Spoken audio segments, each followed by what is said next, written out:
नमस्कार। हर हर महादेव। भक्ति ऐसा है, ऐसा नहीं लग रहा कि जैसे बचपन के अंदर, बचपन में क्या स्कूलों के अंदर, आजकल तो नहीं होता, बचपन के मतलब हमारे बचपन के अंदर जब स्कूल के अंदर मास्टर जी छड़ी लेके और बच्चे की कुटाई किया करते थे। याद है बचपन के अंदर मास्टर जी अपने पास बुलाते थे और कई बार पैरों पे जब अपनी छड़ी से वार करते थे। वैसे तो वो बहुत हल्के सी बात करते थे, लेकिन हम किस तरह जब जिसके पड़ती थी तो कैसे वो पैर उछालता था, उछलता था। ऐसी हालत आज पाकिस्तान की हो रही है। हल्की सी मार से वो ऐसे उछल रहा है कि पता नहीं क्या हो गया। दंड, हम जो दंडित कर रहे हैं उसकी नापाक हरकतों के लिए सजा देना, दुष्टों को दंडित करना अत्यंत आवश्यक है। मजा आ रहा है, सभी को मजा आ रहा है,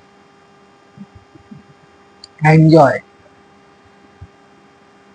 लेकिन चीजें गंभीर भी हो सकती है अगर लापरवाही की गई तो। जैसा कि सरकार भी बोल रही है बार बार,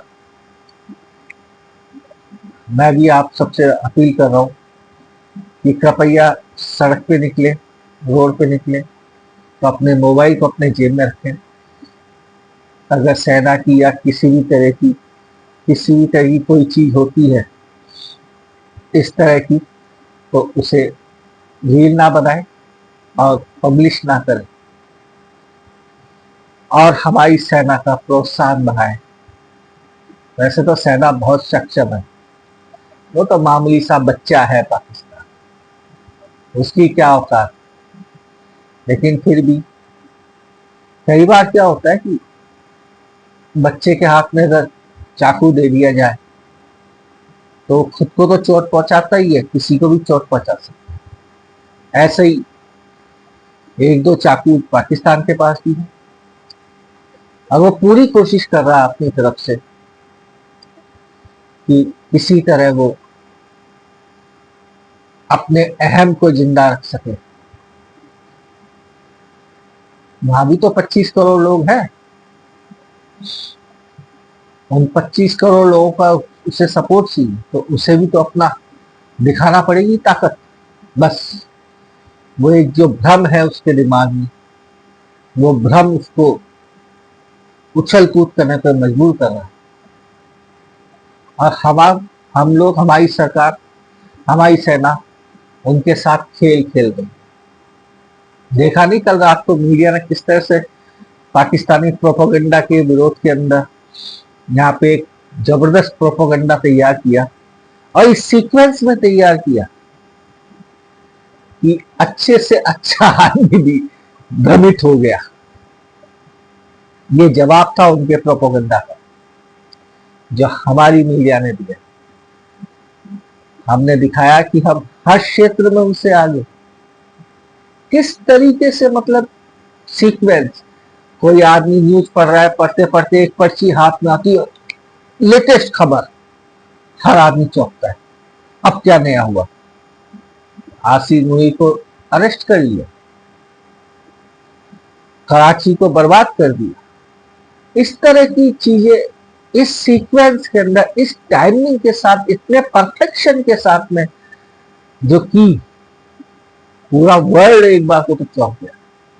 पूरी दुनिया पूरी रात भर जागी, पता नहीं क्या हो गया क्या। ये था जवाब उस प्रोपेगेंडा का जो पाकिस्तान इतने सालों से फैलाता आ रहा है।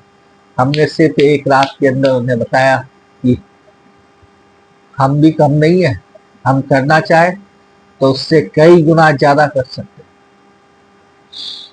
आपने देखा, किसी भी चैनल को खोलिए, जब एक खबर चल रही थी तो वो सब चैनलों पे एक साथ चल रही थी।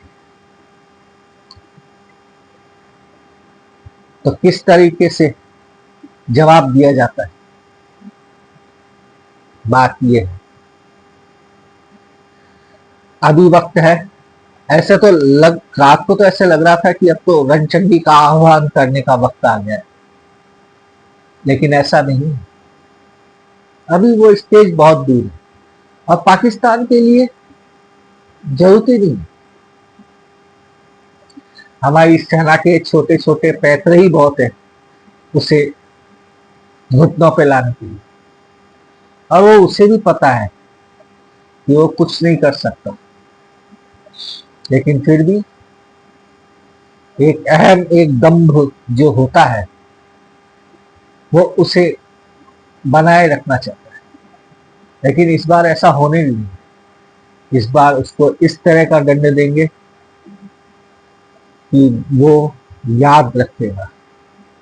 लेकिन वो है ना एक कुत्ते की पूंछ, उसको कितना ही नली में डाल के रखो वो सीधी नहीं होती। वही हालत है पाकिस्तान की, वो कितना ही कर लो वो अपनी हरकतों से बाज नहीं है, क्योंकि जो देश ही की नींव ही झूठ और पाखंड पे रखी गई है, जिसकी जड़ों के अंदर इसी तरह का सींचा गया है, इसी तरह का पानी दिया गया है,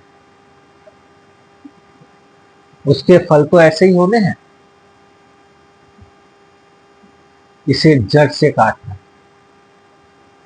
दुनिया एक प्रोपोगंडा फैलाया गया, हम सब कुछ बदल सकते हैं, अपने पड़ोसी को नहीं बदल सकते। लेकिन इस बार हमें इस पड़ोसी को बदलना है, इस पड़ोसी को बदल के रहेंगे।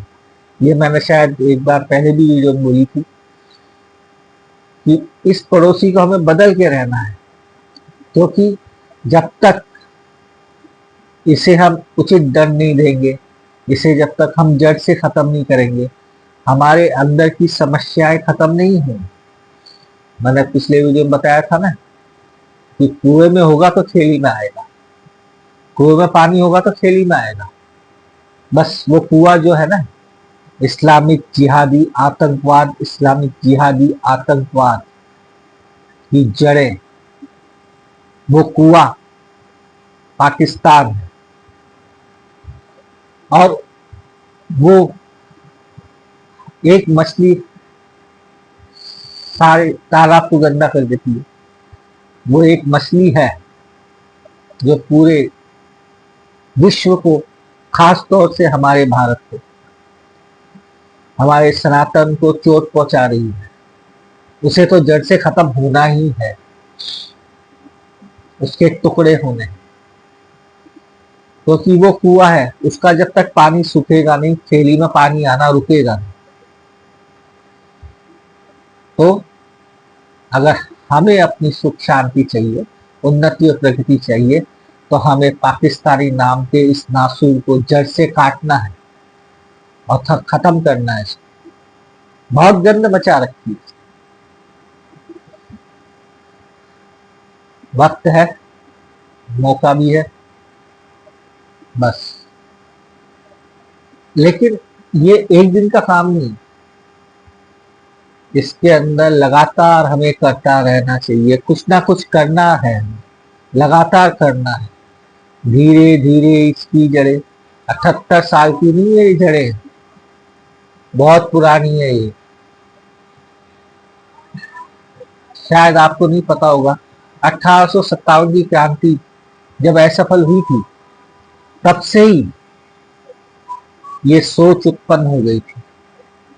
फिर बीच में इसको बल मिलता रहा, कई तरीके से बल मिला, और कुछ लोगों ने अपने निजी स्वार्थ की खातिर इसको पनपाया, बड़ा किया, और अब ये एक नासूर बन गया है। ये मानवता का कैंसर है, मानवता के लिए कैंसर है। और खास तौर से हिंदू हैट्रिक, हिंदुओं के प्रति नफरत, हिंदुस्तान के प्रति नफरत, इसलिए अत्यंत आवश्यक है कि इसको कठोर से कठोर दंड दिया जाए। मैं तो कह रहा हूं उसको समाप्ति कर दिया जाए, लेकिन वो इतना आसान नहीं है। वो धीरे धीरे, किसी बीमारी का होना तो फटाफट होता है, लेकिन उसका उपचार धीरे धीरे होता है। जड़ से खत्म करना है, थोड़ा वक्त लगेगा, लेकिन लगातार प्रयास करेंगे तो सफलता बिल्कुल मिलेगी। चलिए, हम तो विषय से बहुत ज्यादा ही बाहर आगे हैं, कोई बात नहीं, लेकिन अभी ये जरूरी है, ये हमारे देश की बात है, ये हमारे राष्ट्र की बात है। राष्ट्र पहले, सबसे पहले राष्ट्र और धर्म। मैंने कई बार कहा है कि धर्म है तो राष्ट्र और राष्ट्र है तो धर्म। धर्म की सुरक्षा करोगे राष्ट्र की सुरक्षा होगी, राष्ट्र की सुरक्षा करोगे धर्म की सुरक्षा होगी। तो इस वक्त हमें अपने देश के साथ बिल्कुल खड़ा होना है, कंधे से कंधा मिला के, और जो भी जितना भी सहयोग हम कर सकते हैं, जिस भी रूप में कर सकते हैं, हमें करना है। वैसे तो काम बहुत छोटा सा है, लेकिन कोई भी काम की सफलता पाने के लिए आपको अपना 100% देना होता है, तो सफलता स्थायी रूप से मिलती है और फटाफट मिलती है। तो इस स्थायी सफलता और शीघ्र सफलता के लिए हमें पूरी तरह से एकाग्रचित होकर सभी को लगना है और सफल होना है। हर हर महादेव, राम राम।